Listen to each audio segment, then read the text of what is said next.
1970. RPN started the first TV newspaper program in the country. Informative, straightforward, unbiased, and trusted for years. It remains the longest-running English newscast on Philippine television. The RPN Newswatch with RPN Newscast, Monday to Friday, here on RPN. Oras sa sibihan sa DXKO untop alas 7 sa kabuntagon.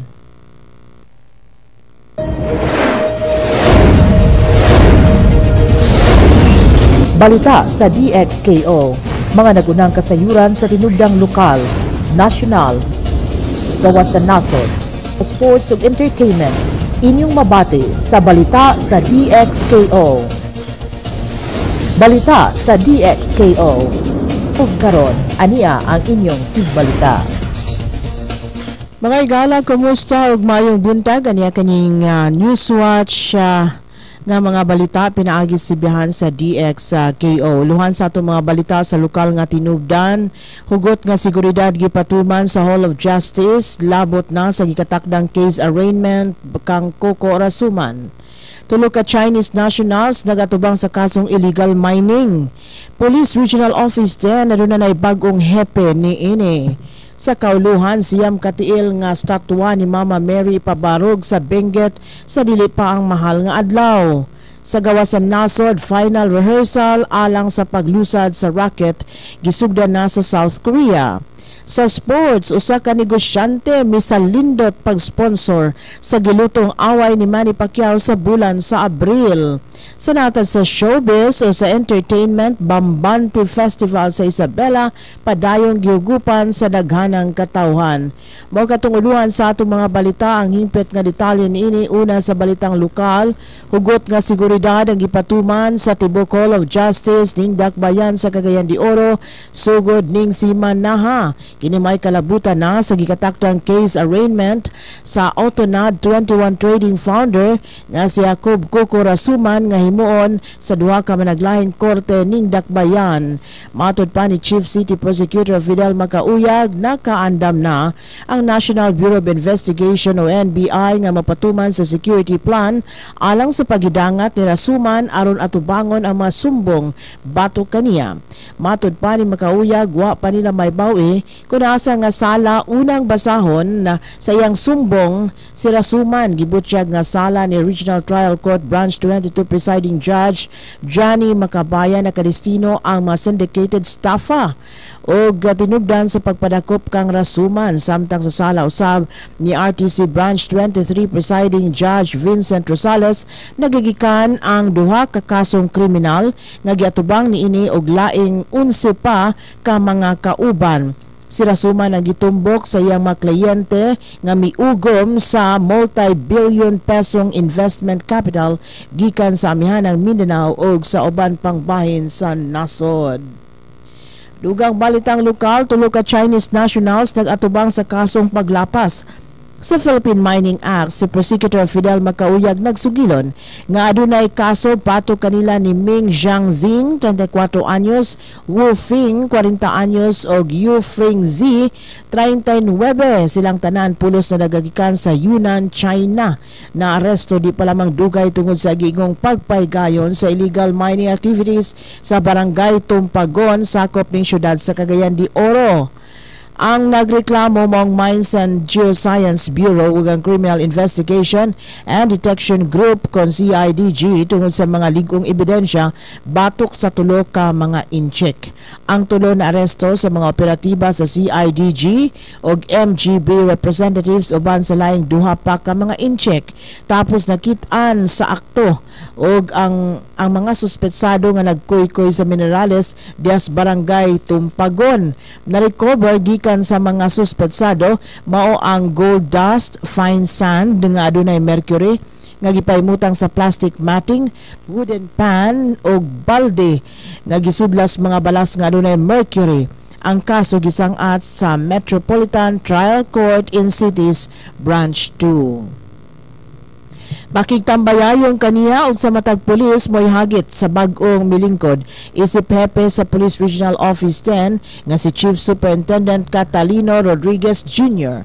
Gisugilo niini nga unta puy-an sa kapulisan ang ilang misyon og dili motipas dias pagpatuman sa balaod, pagpugong sa krimen, pagmaintain sa kahusay ug kalinaw ug pagsiguro sa publiko diha sa ilang proteksyon inubanan sa tambag ug abtik nga suporta sa komunidad.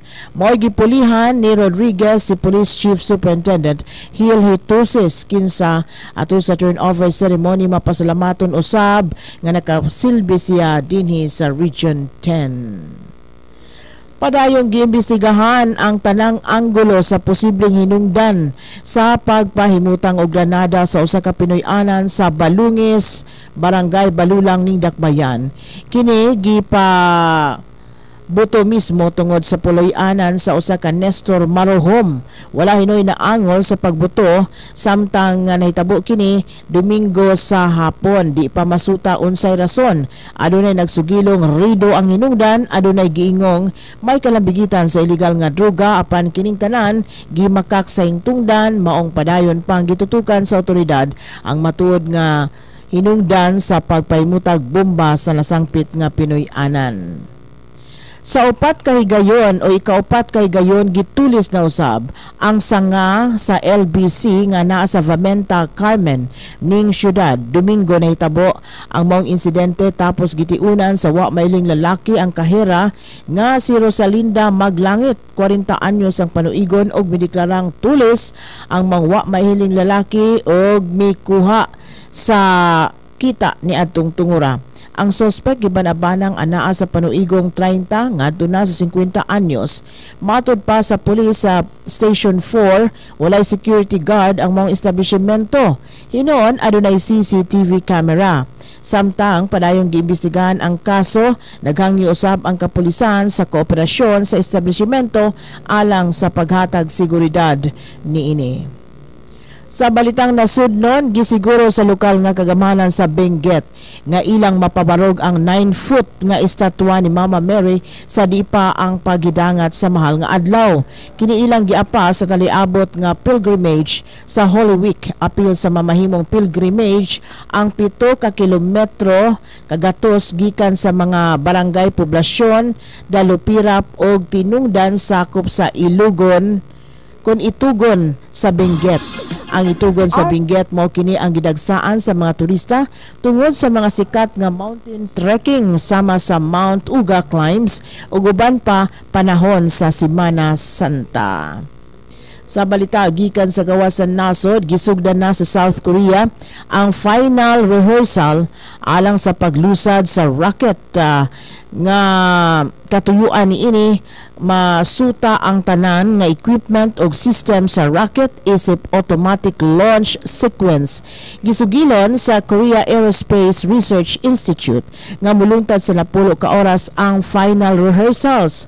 Human ang rehearsals ay padayon desisyonan sa Launch Preparation Committee sa Seoul kung ipadayon ba nila ang paglusad sa nasangpit nga rocket ugmang adlaw. Sa natad sa sports, gibasura sa negosyanteng si Manny Panghilinan ang tanyag nga punduhan niini ang gilutong tune-up fight ni Manny Pacquiao dinhi sa Pilipinas sa bulan sa Abril. Base sa kasayuran, nangayo matod pa sa 34 milyones dolyares nga total package ang kampo sa Filipino ring icon alang sa mong away nga tawgon unya nga Road to Redemption. Apil na ang 21 milyones dolyares nga fight purse ni Manny.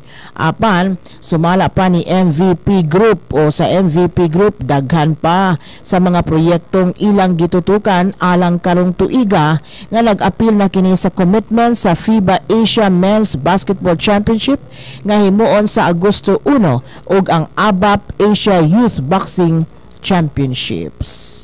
Sa katapusan sa natad sa entertainment, mabulukon ang upat ka adlaw nga pagpaygayon sa Bambante Festival 2013. Usa kini ka tinuig nga tourism festival nga tapuson ug mang adlaw Enero 30. Katuyuan ini nga maila ang dapit isip nag-unang corn producer ug ikaduha sa pinakadakong palay producer sa nasod ug usab ang pinakapatsyadang eco-tourism destination sa Pilipinas. Gawa sa local celebrities, midagsa usab ang mga langyang turista sa nasangpit nga Bambante Festival. Mao kato ang naglangkob sa atong Newswatch Morning Edition sa RPN DXK Radio Ronda dinis Tacbayan sa Cagayan de Oro. Balikan nato ang uluhan sa atong mga balita alang karong nga adlaw sa lokal nga tinubdan. Hugot nga seguridad gipatuman sa Hall of Justice labot nas gitakdang case arraignment ni Coco Rasuman. Tulo ka Chinese nationals nagatubang sa kasong illegal mining. Police Regional Office 10 aduna na bag-ong hepe ni ini. Sa kauluhan siyam katiil nga statwa ni Mama Mary ipabarog sa Benguet sa dili pa may dangat ang mahal nga adlaw. Sa gawasan nasod, final rehearsal alang sa paglusad sa rocket gisugdan na sa South Korea. Sa sports, usa ka negosyante misalindot sa pag-sponsor sa gilutong away ni Manny Pacquiao sa bulan sa Abril. Og sa natad sa entertainment, Bambante Festival sa Isabela padayong gihugupan sa pagang duot sa katawhan. Daghang salamat sa inyong pagpaminaw. Mayong buntag pag-usab Cagayan de Oro, Misamis Oriental. Ako si Jean Cero Ihos, mayong adlaw sa tanan. Mao kadto ang hanay sa mga labas nga kasayuran sa atong palibot. Mga balita nga angay niyong masayran dinhi lamang sa DXKO. Daghang salamat sa inyong pagpaminaw.